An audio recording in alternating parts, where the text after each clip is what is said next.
कर देंगे बिना, है ना। ये सारे सोशल मीडिया हैंडल्स हो गए। ये सेशन शुरू करने से पहले एक छोटा सा अपडेट, बहुत सारे नए एग्जांपल्स हैं, बहुत सारी चीजें हैं, है ना, तरीके से हम समझेंगे चीजों को। और एक छोटी सी बात, ये मैं सोशल मीडिया पे कहीं देख रही थी, आज बहुत सारे एग्जांपल्स ऐसे भी लिए हैं जो रील से लेके और जो भी आप लोग इंटरनेट पे देखते हैं उससे भी आप कनेक्ट कर पाएंगे। देखिएगा, तो ये सारी दुनिया की all the important things in the world, ये क्या है, एक वेन डायग्राम है। किस समय हो सकता है आपके जीवन में, है ना, दुख दर्द पीड़ा परेशानी कुछ भी चल रहा हो आसपास, सारी दुनिया की चीजें जरूरी हो, लेकिन आपका फोकस कहां रहेगा, आपकी प्रायोरिटीज ये हैं और इस पे आपका फोकस होना चाहिए, इससे डिस्ट्रैक्ट नहीं होना है ना। घर में शादी है, फलाना है, ये मैं अपनी बात कर रही हूँ ना, मेरे सिस्टर की एंगेजमेंट है कुछ ही दिनों में, तो क्या चल रहा है सब बाद में, इंपॉर्टेंट है सारी चीजें, है ना। आपके जीवन में कोई समस्या चल रही है, घर में ये चल रहा है, बाहर ये है, नहीं, अभी एग्जाम है तो उसी पे फोकस करेंगे। ये मैराथन देखते समय भी इसी रूल को फॉलो करना है कि जो प्रायोरिटी है इस समय यही रहनी चाहिए। एक आध वर्ड आपका मन करे देखते हुए लिखने का लिख लीजिएगा, बहुत कम शब्दों में, अदरवाइज ये आपको ऑलरेडी फ्री नोट्स भी दिए हुए हैं, आपको समझ में आनी चाहिए चीजें। तो प्रायोरिटी क्या है कि ये सेशन कंप्लीट समझ के साथ देखेंगे, समझ डेवलप करेंगे, ठीक है ना। और जो जरूरी है उस पर फोकस करेंगे। जरूरी मतलब जरूरी में भी जरूरी, जिसको हम प्रायोरिटी कह रहे हैं। इंपॉर्टेंट तो आजकल सब कुछ ही है, क्या नहीं है इंपॉर्टेंट। तो समय की जो आवश्यकता है वो इस समय पे ये सेशन है जिसमें हम सारी चीजें कवर करें, पढ़ाई पे ध्यान दें, नौकरी लें, खत्म करें बात, ठीक। बाकी सारी चीजें तब भी हो जाएंगी। चलिए आते हैं खैर, और इसमें 3 यूनिट्स रहेंगी। ये सिलेबस आप इंडेक्स चाहें तो देख सकते हैं। एक वार्म अप से मैं शुरू करूंगी, एक छोटा सा टॉपिक से, अदरवाइज अपना वही पूरा डेवलपमेंट से लेके एकदम सीक्वेंस में हम चैप्टर्स आपके करने वाले हैं। क्वेश्चंस मैंने आपको बहुत कराए हुए हैं, एक आध क्वेश्चन कभी बीच में मैं लूंगी, अदरवाइज पूरा कंटेंट आपको तरीके से पढ़ने को मिलेगा, ठीक है जी। तो ये आपको पता है कि ये आपका सिलेबस है, मैच कर लीजिएगा। इसके बाद भी जो लोग तैयारी करें, बिल्कुल ditto point two point syllabus ऐसे ही कवर करेंगे, है ना। ये सब आप मैच कर सकते हैं वीडियो रोक करके, जब भी कभी आप बाद में देख रहे हैं तो ज्यादातर टॉपिक्स जो हैं आपके इसमें कवर हो जाएंगे, किसी भी स्टेट टेट के, सीडीपी के तो मतलब सीटेट के तो इसमें हम ये कहेंगे 100% ही टॉपिक्स इंक्लूडेड हैं। चलिए खैर आते हैं, पहली यूनिट 3 यूनिट में हमने इसको डिवाइड किया। पहली यूनिट है चाइल्ड डेवलपमेंट की, जैसे कि आपके सिलेबस में दिया हुआ है, 12 टॉपिक हैं, 15 नंबर हैं, ठीक। ये सबसे भारी यूनिट होने वाली है, यानी इसमें सबसे ज्यादा समय लगेगा। थर्ड यूनिट जो 10 नंबर की, उसमें सबसे कम समय लगेगा, है ना। जो बीच वाली यूनिट है इंक्लूसिव एजुकेशन, उसमें भी थोड़ा समय लगेगा, बट उतना नहीं। इस सेशन को शेयर आप लोग करते रहें साथ साथ, इंपॉर्टेंट रहेगा। बैठ करके एक सेटिंग में समझते जाओ, मजा आएगा बहुत, ठीक है ना। नींद कई दिनों से पूरी नहीं हुई है, बट मजा आएगा आज। देखिए, अचीवमेंट ओरिएंटेशन। अब अचीवमेंट ओरिएंटेशन, ये क्वेश्चन आजकल आते हैं, ये मोटिवेशन से जुड़ा हुआ टॉपिक है, लास्ट में मोटिवेशन आएगा तब भी मैं इसको बताऊंगी। अचीवमेंट गोल ओरिएंटेशन, अब ये कई बार आपसे लर्निंग गोल ओरिएंटेशन के सेंस में भी पूछ लेगा पेपर में, है ना। उपलब्धि, लक्ष्य, उन्मुखीकरण। तो 3 प्रकार के ओरिएंटेशन का मतलब क्या होता है, सेंटर, लोकस ऑफ कंट्रोल एक तरह से। तो सेंटर क्या है, केंद्र क्या है, किसका, गोल को अचीव करने का या सीखने का या मोटिवेशन का। तो ये 3 प्रकार के सेंटर होते हैं, इनको लर्निंग गोल्स कह देंगे। कई लोग, पेपर पे डिपेंड करता है कैसे पूछ ले, कई बार ये आपसे मोटिवेशन के कॉन्टेक्स्ट में पूछ लेता है, लेकिन 1 नंबर का क्वेश्चन आजकल सभी एग्जाम्स में देखने को मिलने लगा है। सीटेट में स्पेशली मैं कराऊंगी, इस बार भी आया था।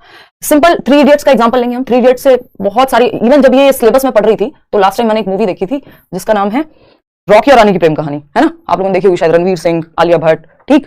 तो जो आपका सिलेबस है, ये जो सिलेबस मैंने अभी आपको दिखाया, वो मूवी मैंने 4 बार देखी। आज तक मैंने कोई और मूवी से पहले नहीं देखी थी थिएटर में जाके, दूसरी बार भी वो मैंने 4 बार देखी थिएटर में देखी। अब थोड़ा सा समय भी था उस समय, थोड़ा पुरानी बात हो गई अब तो, 6 महीने, और वैसे भी चीजें ठीक है। आराम से जाके 4-5 अलग अलग लोगों के साथ देखी वो मूवी, जिसमें मेरी फ्रेंड्स थी और कई सारे लोग थे। तो अगर हम बात करें तो वो मूवी पूरा सिलेबस है आपका, अगर देखें आप, कभी पेपर के बाद देखिएगा, कभी बैठ के देखिएगा, इंडिविजुअल डिफरेंसेस से लेके, लैंग्वेज डाइवर्सिटी से लेके, इंक्लूसिविटी से लेके, है ना, डेवलपमेंट या कैसे सोशल कॉन्टेक्स्ट हम पे प्रभाव डालता है, सारी चीजें हैं। मतलब वो मूवी अपने आप में 30 नंबर हैं आपके। अगर आप थोड़ा सा ये सिलेबस पढ़ के एक बार मूवी देख लेंगे तो आप ज्यादा रिलेट कर पाएंगे, ठीक है ना। चलिए खैर, ये तो मैं मजाक की बात कर रही थी। आ जाते हैं अचीवमेंट गोल ओरिएंटेशन, ये क्या है।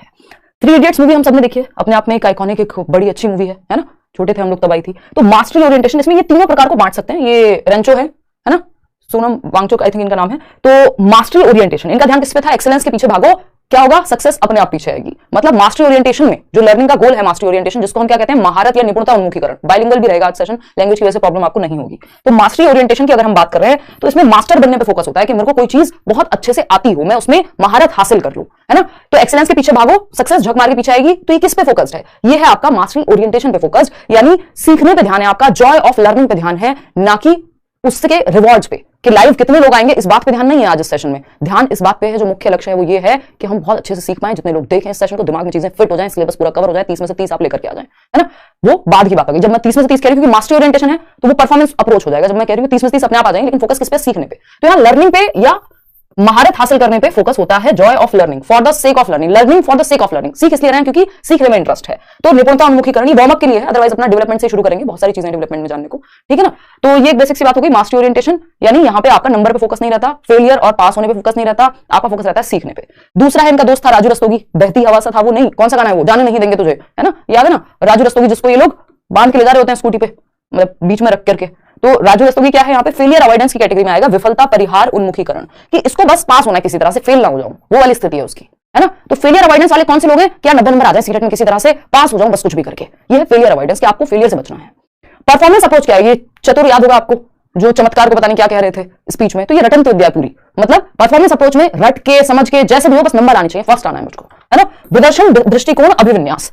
तो यहाँ पे 3 अप्रोचेस हुई सिंपल। पहला है मास्टरी ओरिएंटेशन, जहां पे ध्यान सीखने पे है, लर्निंग पे है, बाकी सारी चीजें सेकेंडरी है। फेलियर अवॉइडेंस में आप बस फेलियर से बचना चाहते हैं, किसी तरह 33% आ जाए, पापा पीटे ना, पुराने जमाने में ऐसे होता था ना कि पास हो जाऊं बस। परफॉर्मेंस अप्रोच यानी फर्स्ट आना है, परफॉर्म करना है ना, फर्स्ट आना है, रिवॉर्ड पे फोकस है, परफॉर्मेंस पे फोकस है, चाहे रटके हो चाहे सीख के हो कैसे भी हो। तो ये बेसिकली 3 ओरिएंटेशन है जिसको आपको ध्यान में रखना है, और मास्टर तो आपको बन के रहना है, इसलिए मास्टरी ओरिएंटेशन हम पढ़ रहे हैं। इतना तो तय है, देखिए 2024 में आपको नौकरी लेनी है, ठीक। तो मास्टरी ओरिएंटेशन यहाँ पे बेटर है। अगर हम कहें तीनों में बेस्ट कौन सा है, तो ऑफ कोर्स मास्टरी ओरिएंटेशन, क्योंकि यहाँ पे बच्चे का ध्यान सीखने पे है, नंबर अपने आप आ जाएंगे जब ध्यान सीखने पे होगा। तो मास्टरी लर्निंग गोल्स या मास्टरी ओरिएंटेशन या मास्टरी मोटिवेशन बेटर है, बेस्ट है बाकी दोनों से, ठीक। अब एक क्वेश्चन इस बार आया था, बस इसको सॉल्व कर लो, फिर हम अपना आएंगे डेवलपमेंट पे, बहुत तरीके से डेवलपमेंट पढ़ेंगे, मजा ही आएगा एकदम। चलो भाई, अगर हम बात करते हैं क्वेश्चन की, तो आप बस जवाब दे दीजिएगा, मैं पोल नहीं दूंगी, समय व्यर्थ नहीं करूंगी। क्वेश्चंस मैंने बहुत कराए हुए हैं, आगे भी बहुत करा दूंगी। यहाँ पे कंटेंट पे फोकस है कि आप टॉपिक्स को अच्छे से समझ पाएं। क्वेश्चंस इंटरप्ट करते हैं अगर हम इस तरह से करते हैं चीजें, ठीक है ना। आते हैं, समझते हैं what is the difference between mastery goals and performance goals. ये आपको बहुत सारे एग्जाम्स में आजकल देखने को मिलेगा। निपुणता, महारत वाले लक्ष्य,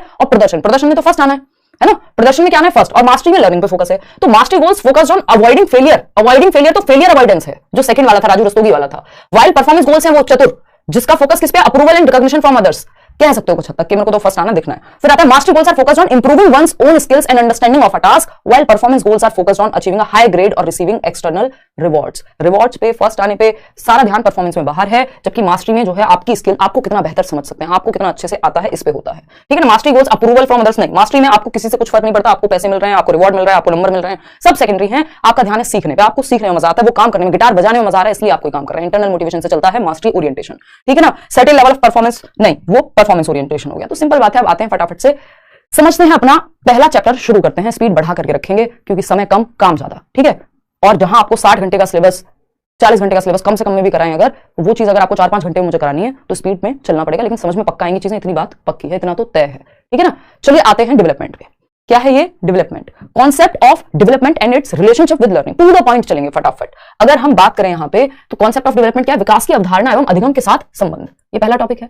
विकास की अवधारणा यानी कॉन्सेप्ट क्या है डेवलपमेंट का, और इसका लर्निंग के साथ नाता क्या है, ये है आपका पहला टॉपिक। सबसे पहले समझेंगे विकास क्या है। तो progressive, orderly and predictable changes, Hindi में बताऊंगी, डोंट वरी, यानी प्रगतिशील, क्रमिक व जिनका अंदाजा लगाया जा सके, अनुमानित परिवर्तन। इसको मैंने पॉप बना दिया, पहले मैं पीओएस बताती थी, अभी पीओ पी बना दिया। एस का मतलब सिक्वेंशियल होता है, और सिक्वेंशियल जो है ऑर्डरली में ही आ जाता है, इसलिए मैंने एस हटा दिया है। ऑर्डरली का मतलब है पहले आप बचपन होता है पहले आपका, यानी पहले शैशवावस्था होती है, इन्फेंसी, फिर चाइल्डहुड आएगा, उसमें भी 2 प्रकार हैं, अर्ली और लेटर चाइल्डहुड, फिर आपका एडोलेसेंस, फिर आपका अडल्टहुड, फिर आपका बुढ़ापा आएगा, ओल्ड एज। ऐसा थोड़ी होता है पहले ओल्ड एज आ गई, बाद में बचपन आ गया, बीच में जवानी आ गई, कुछ भी चल रहा है, ऐसा नहीं होता ना। ऑर्डर में होती है विकास की प्रक्रिया, एक क्रम में होती है, क्रमिक होती है, यानी सीक्वेंशियल, ऑर्डरली, प्रोग्रेसिव यानी बढ़ते क्रम में, बेहतरी के लिए होने वाले क्रम में।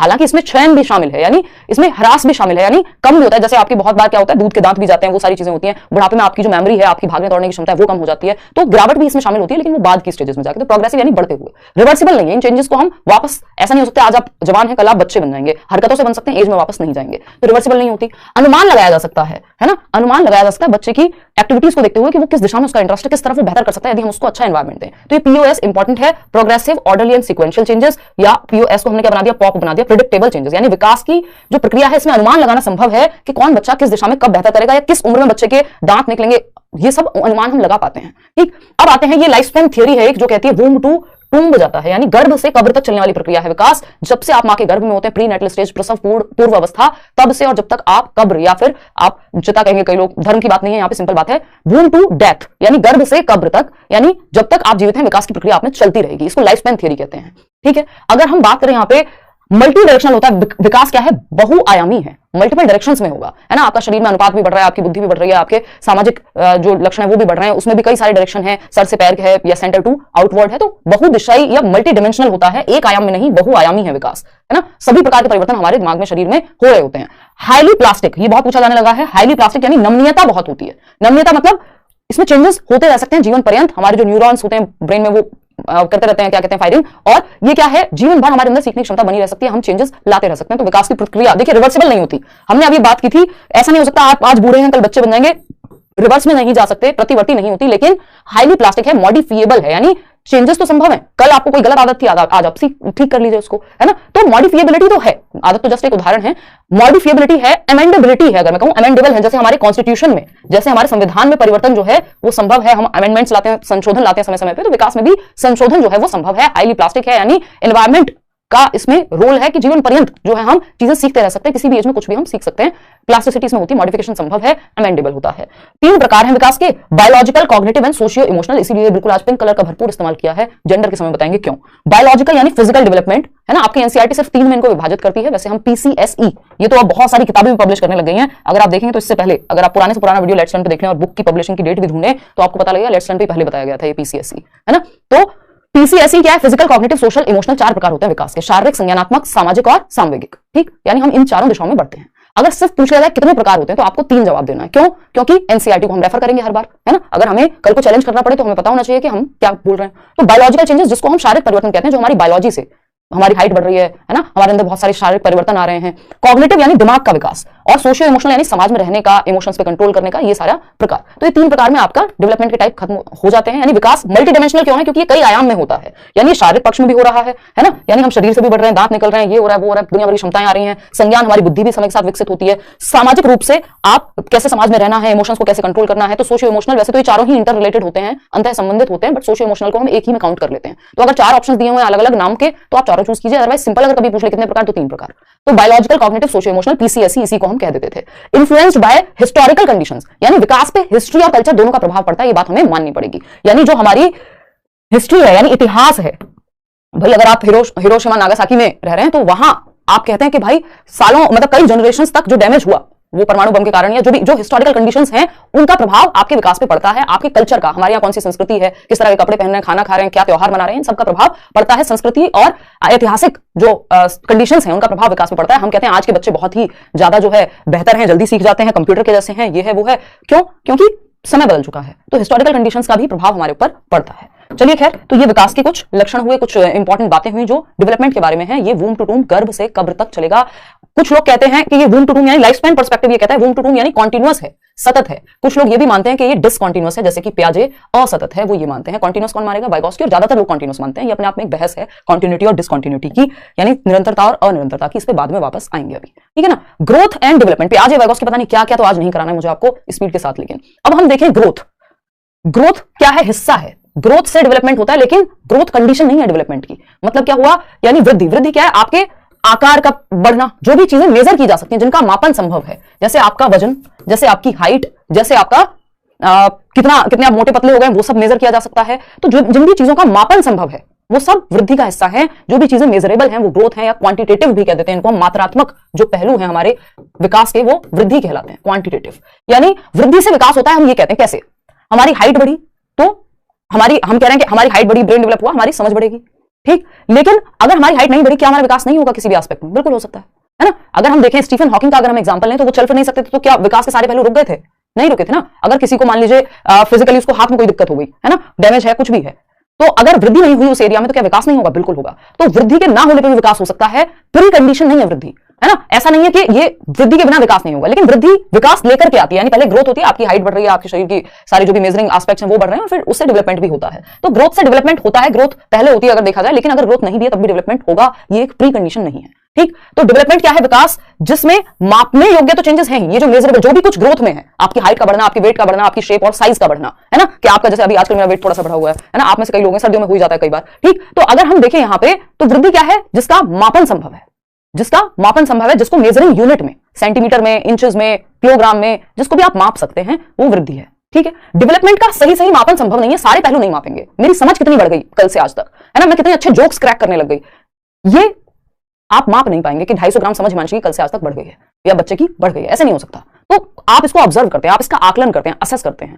पूरी तरह से मापना डेवलपमेंट को संभव नहीं है, क्योंकि वृद्धि क्या है? शारीरिक पहलुओं से संबंधित है, फिजिकल चेंजेस से संबंधित है। तो जो शारीरिक परिवर्तन है वो तो विजिबल होते हैं, उनको मापा जा सकता है ना। लेकिन डेवलपमेंट कई प्रकार का होता है, कई पहलुओं में होता है। पीसीएसई अभी हमने बात की बायोलॉजिकल यानी शारीरिक पक्ष में भी, आपकी हाइट भी, संज्ञान यानी दिमाग भी, सोशल, इमोशनल, तो कई प्रकार हैं। इसका सही मापन संभव नहीं है। यानी क्वांटिटेटिव मात्रात्मक है या स्ट्रक्चरल, आपकी स्ट्रक्चर में परिवर्तन, आपके शारीरिक स्ट्रक्चर में परिवर्तन हो रहा है, वृद्धि है।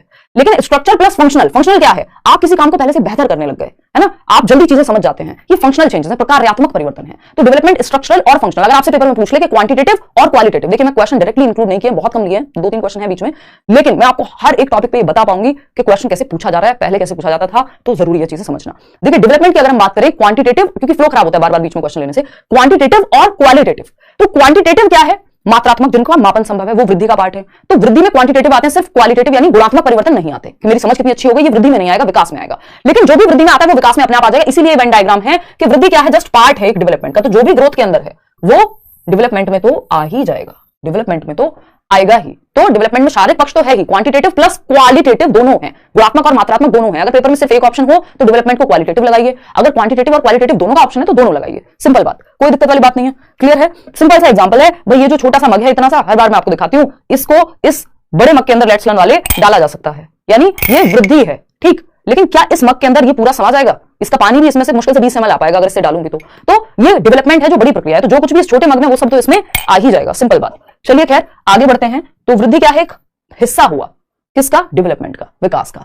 अब और भी कुछ प्रक्रियाएं हैं जो विकास से जुड़ी हुई हैं, फटाफट से समझते हैं, ठीक।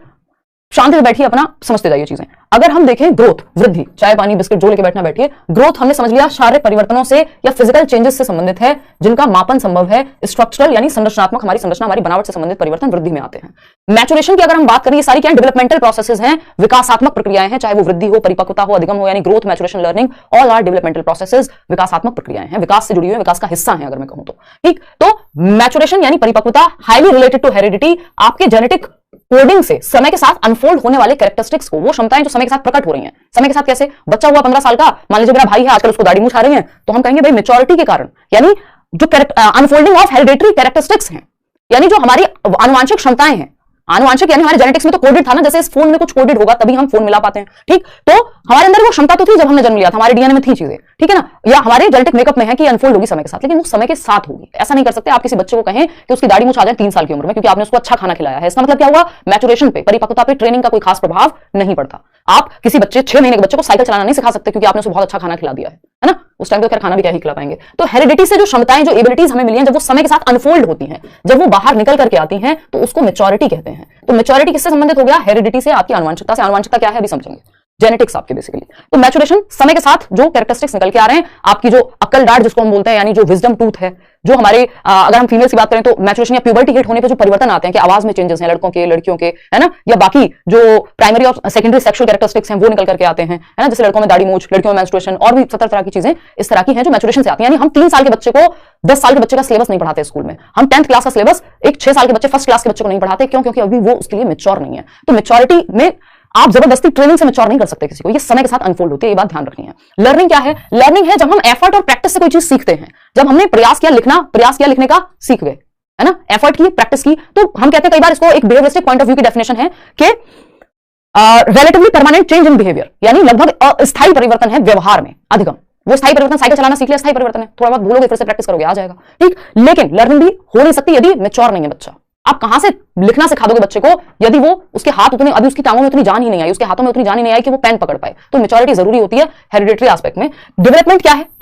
डेवलपमेंट इन सबके क्या फादर मदर जो आपका मन करे कह लीजिए, यानी विकास के अंदर ये सारी प्रक्रियाएं आ जाती हैं। जैसे कि अगर हम देखें ग्रोथ, अगर हम देखें मैचुरेशन, अगर हम देखें लर्निंग, ये सब किसमें आ गए? डेवलपमेंट में, जो कि एक बड़ा सर्कल है। इसका मतलब ये नहीं है ग्रोथ के अंदर मैचुरेशन है, मैचुरेशन के अंदर लर्निंग है, ये क्योंकि ये डायग्राम ऐसा ही पॉसिबल था उस समय पे तो मैंने बनाया, लेकिन इसका मतलब ये नहीं कि ग्रोथ के अंदर मैचुरेशन, मैचुरेशन के अंदर लर्निंग और लर्निंग के अंदर डेवलपमेंट, नहीं। ये सब अपनी अलग अलग प्रक्रियाएं, लेकिन ये सब किसके अंदर है? डेवलपमेंट के। ये बात याद रखनी। तो ये सारी ही डेवलपमेंटल विकासात्मक प्रक्रियाएं हैं जो विकास से संबंधित और विकास का हिस्सा है, इंक्लूड करता है डेवलपमेंट अपने अंदर। वृद्धि हो चाहे वो परिपक्वता हो, चाहे वो लर्निंग हो, ये सब विकास का ही हिस्सा है, ठीक। तो विकास के पहलू कितने हैं, प्रकार कितने हैं, ये आपको पता ही है। 4 प्रकार हैं पीसीएसई, लेकिन अगर नंबर में पूछ ले तो आप कहेंगे 3 प्रकार हैं, ठीक है ना। बहुत सारी चीजें हैं, बहुत मजा आएगा। मतलब मैं खुद आज एक्साइटेड हूं इस सेशन के लिए, क्योंकि अगले कम से कम भी, मतलब पता नहीं मैराथन होगा इसके बाद क्या रहेगा। तो ब्रॉड डोमेन्स ऑफ डेवलपमेंट की अगर हम बात कर रहे हैं, यानी विकास के मुख्य प्रकार, वैसे तो कई सारे प्रकार हैं, है ना, वैसे तो कई सारे प्रकार हैं, लेकिन जो मुख्य प्रकार है ना, जो मुख्य प्रकार है, बहुत कुछ है जिसको हमें आज सीखना है। मुख्य प्रकार जो है विकास के, वो हम 3 कहते हैं नंबर में। और वैसे पीसीएस से याद रहे इसलिए मैंने आपको याद कराया था कई साल पहले, पीसीएसई। अगर हम बात करते हैं पीसीएसई की, तो ये ब्रॉड यानी मुख्य डोमेन्स हैं किसके, डेवलपमेंट के। ठीक, मेरी कोशिश रहेगी 12 बजे तक, नहीं तो हद से हद 1 बजे तक, 12 बजे तक फ्री कर दूं स्पीड में पढ़ा करके, क्योंकि चीजें जो है डिस्कस होनी चाहिए, दिमाग में जानी चाहिए, समय व्यर्थ नहीं करना।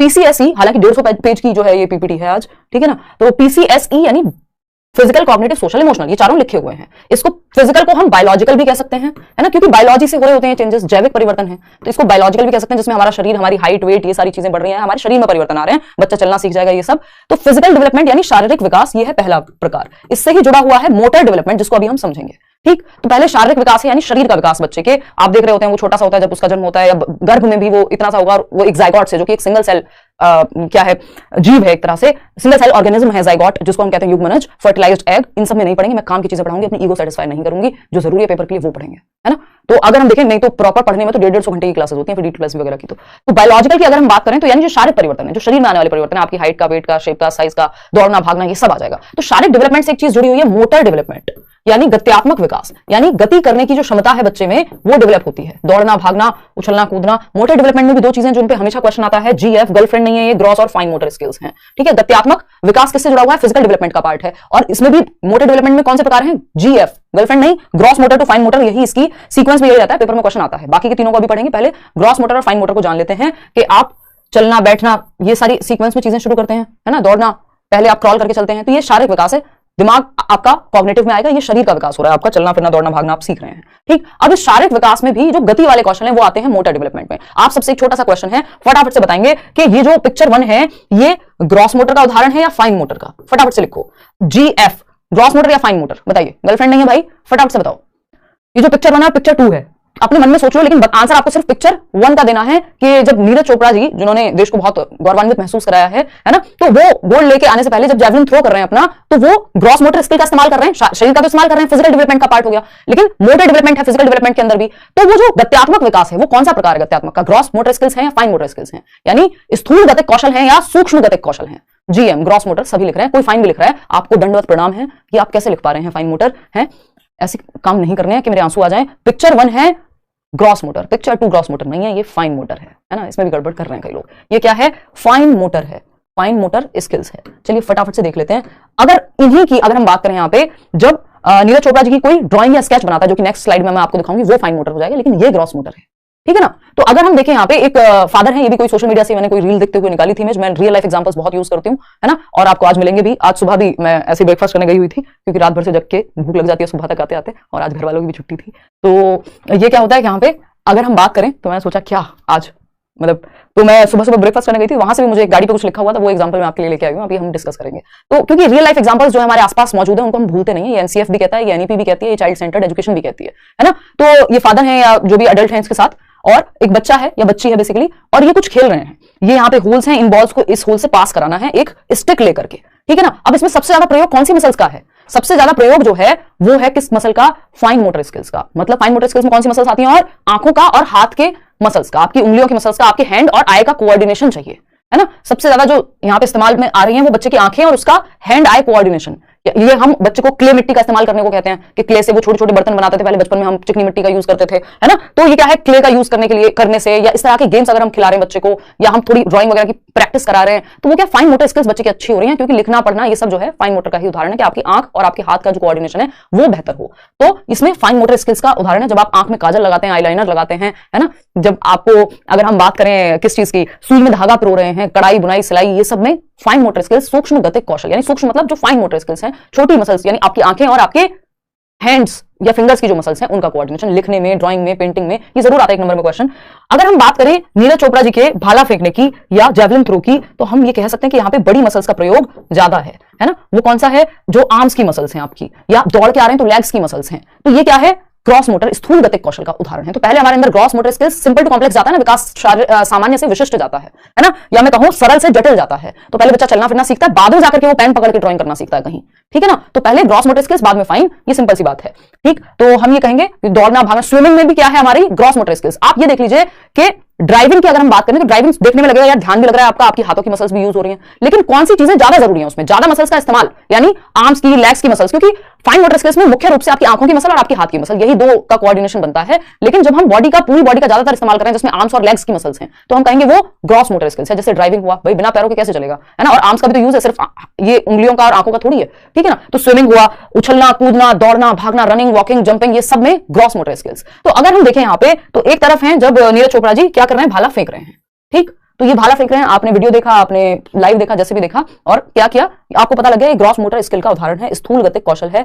लेकिन अगर बात करूं जब किसी ने इनकी, ये लिखा हुआ इन्होंने नाम ट्विटर पे आई थिंक किसी ने डाला हुआ था, चिराग पटेल जी ने, अगर इनकी स्केच बनाया एक, है ना, हमारे पास भी स्केच है, बहुत सारे लर्नर्स देते हैं, तो स्केच अगर कोई भी बना रहा है तो वो क्या है, फाइन मोटर स्किल का उदाहरण है। तो ये पिक्चर ए क्या है, ग्रॉस मोटर स्किल का उदाहरण हो गई, और पिक्चर बी जो है वो हो गई फाइन मोटर, स्थूल नहीं, सूक्ष्म गतिक कौशल।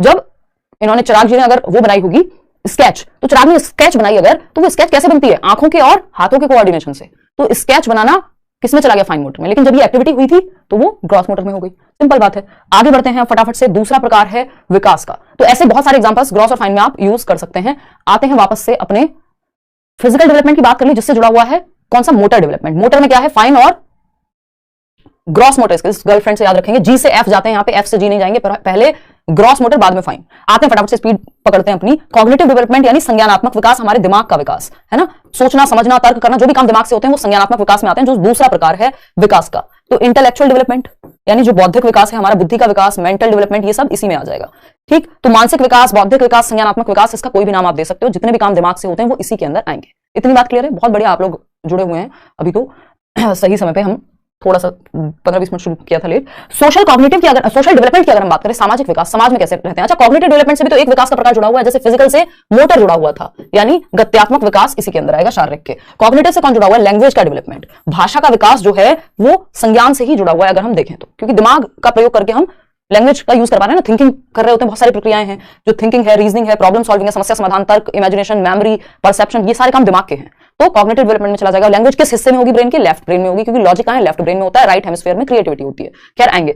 सामाजिक विकास सोशल डेवलपमेंट से जुड़ा हुआ है। मॉरल डेवलपमेंट जिसकी थियरी भी हम पढ़ेंगे, यानी नैतिक विकास, सही और गलत कहां होगा, समाज में ही तो होगा, जानवरों को तो कुछ नहीं पड़ी, उनको तो बायोलॉजी ने जो दे दिया सही और गलत का डेफिनेशन, वो उस हिसाब से चलते हैं। लेकिन मनुष्य क्या है, सोशल डेवलपमेंट में ये सीखता है कि समाज में कैसे रहते हैं, सही और गलत क्या है, समाज किसको सही गलत मानता है। फिर आता है इमोशनल डेवलपमेंट, हालांकि इन दोनों को एक में काउंट कर लेते हैं हम। इमोशनल डेवलपमेंट है, आप भाई मनुष्य रोबोट बन जाएगा अगर उसमें रंग ना हो। और रंग कहां से भरते हैं, मैंने इसको बेरंगा बनाया इसलिए ताकि ऑपोजिट आपके दिमाग में सेट रहे। रंग भरते हैं इमोशंस से, है ना, कभी आप बहुत खुश हैं, कभी आप बहुत दुखी हैं, हालांकि एक्सट्रीम्स हैं, बट अगर हम माने जेबी वॉटसन की, आपके 2018 में भी क्वेश्चन आया हुआ था, फियर एंगर लव, ये क्या है, 3 इमोशंस हैं, फॉल, जेबी वॉटसन के द्वारा दिए गए थे। फियर एंगर लव यानी ये जन्म से होते हैं, बाय बर्थ होते हैं बच्चे में 3 इमोशंस। मैकडूगल हैं जो 14 इमोशंस की बात करते हैं, उन सब में नहीं पढ़ेंगे, काम की चीजें करेंगे। तो फियर क्या है, भय, आप बच्चे को उछालते हैं बचपन में, वो डर महसूस करता है, बाद में जाके वो खुश होना शुरू करता है। एंगर, क्रोध, ऐसे करना, वो भी बचपन से उसमें आ जाता है। लव, प्रेम को फील करना, वो भी जन्म से होता है। तो ये बात हुई इमोशंस की। अब आते हैं कॉग्निटिव डेवलपमेंट के अंदर, थोड़ी सी बात कर लेते हैं। अब हमने यहाँ पे देख लिया ये चारों प्रकार हैं, पीसीएसई कह लीजिए, आप इसको पी या बी भी कह सकते हो, यानी बायोलॉजिकल या जैविक, नहीं तो फिजिकल डेवलपमेंट तो है ही, शरीर का विकास जिसमें मोटर डेवलपमेंट। अगर हम बात करें किसकी, कॉग्निटिव यानी संज्ञान की, दिमाग की, तो ये थिंकिंग, रीजनिंग, प्रॉब्लम सॉल्विंग इसमें आ जाएगा। बच्चे जब साथ में ग्रुप में खेल रहे हैं, समाज में कैसे रहते हैं, क्या कायदे कानून नियम सब होते हैं, कोई आए तो घर पे नमस्ते करते हैं, ये सब सोशल डेवलपमेंट, सामाजिक विकास। बच्चा अपने इमोशंस को मैनेज करना सीख जाए। जब आप पहले दिन स्कूल जाते हैं तो रोते हुए जाते हैं और फिर स्कूल जाने के लिए रोते हैं कि मुझे अपने दोस्तों के साथ ही रहना है, तो ये इमोशनल डेवलपमेंट है। समय के साथ हमारा इमोशंस पर कंट्रोल आ जाता है। पहले बच्चा इमोशंस पर कंट्रोल सच नहीं होता, वो बाजार भी जाएगा, वहां भी फैल जाएगा, लेट लेट के रोएगा, पापा मुझे चाहिए खिलौना, मम्मी मुझे चाहिए खिलौना, पैसे हैं नहीं है, हमें नहीं पता, है ना। तो ये बेसिक सी बातें, ये हम कर चुके हैं। ग्रॉस टू फाइन जाता है, जब स्केचिंग कर रहे हैं, कोई भी काम जिसमें आंख और उंगलियों का इस्तेमाल ज्यादा है तो फाइन मोटर स्किल।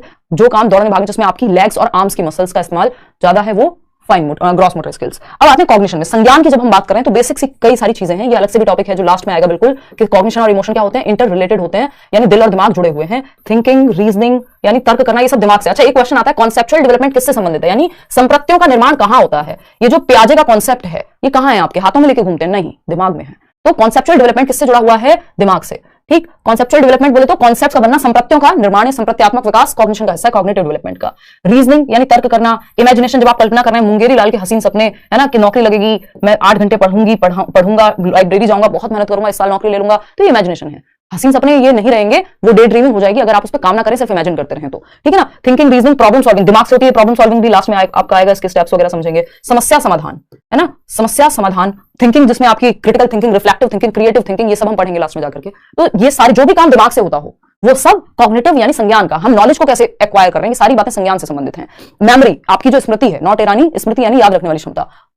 अगर हम देखें तो दो हेमिस्फेयर होते हैं दिमाग के या ब्रेन के, एक है लेफ्ट, दूसरा है राइट। लेफ्ट आपको बेरंगा सा दिख रहा होगा, इसमें गणित है, इसमें साइंस है, इसमें भाषा है, जो भी दिमाग से काम लॉजिक वाले हैं, जो भी लॉजिक की चीजें हैं, जैसे गणित हुआ यानी मैथ, साइंस, रीजनिंग, ये सब लेफ्ट ब्रेन में, या लैंग्वेज भी हमारे लेफ्ट ब्रेन में है, जैसा कि नॉम चॉम्स्की कह रहे हैं लैंग्वेज एक्विजिशन डिवाइस होता है, तो वो भी अगर कहीं होता होगा, हाइपोथेटिकल है वो, तो लेफ्ट ब्रेन में होगा। राइट ब्रेन में क्या होता है, हमारे क्रिएटिविटी यानी ड्राइंग, पेंटिंग, म्यूजिक, डांस, ये सब क्या है, हमारे क्रिएटिव एस्पेक्ट्स हैं। तो राइट ब्रेन हमारा अगर ज्यादा एक्टिव है तो हम क्रिएटिव ज्यादा हैं, अगर लेफ्ट ब्रेन एक्टिव है तो हम क्या है, लॉजिकल ज्यादा है। और दोनों का बैलेंस है तो ठीक ही है। अच्छा, एक क्वेश्चन आता था बहुत पुराने समय में कि एक बच्चा है जो लेफ्ट हैंड से लिखता है राइट की जगह, तो कोई दिक्कत नहीं, अगर आप लेफ्ट हैंड से लिख रहे हैं तो इसका मतलब आपका ब्रेन का राइट साइड यूज हो रहा है, और अगर आप राइट हैंड से लिख रहे हैं तो लेफ्ट साइड यानी लॉजिकल पार्ट आपका यूज हो रहा है, तो कोई उसमें दिक्कत नहीं है, मतलब लिख सकता है बच्चा, ये इंडिविजुअल डिफरेंस का पार्ट है। चलिए आगे बढ़ते हैं, अब देखते हैं स्टेजेस ऑफ डेवलपमेंट, आप सभी का फेवरेट टॉपिक, बहुत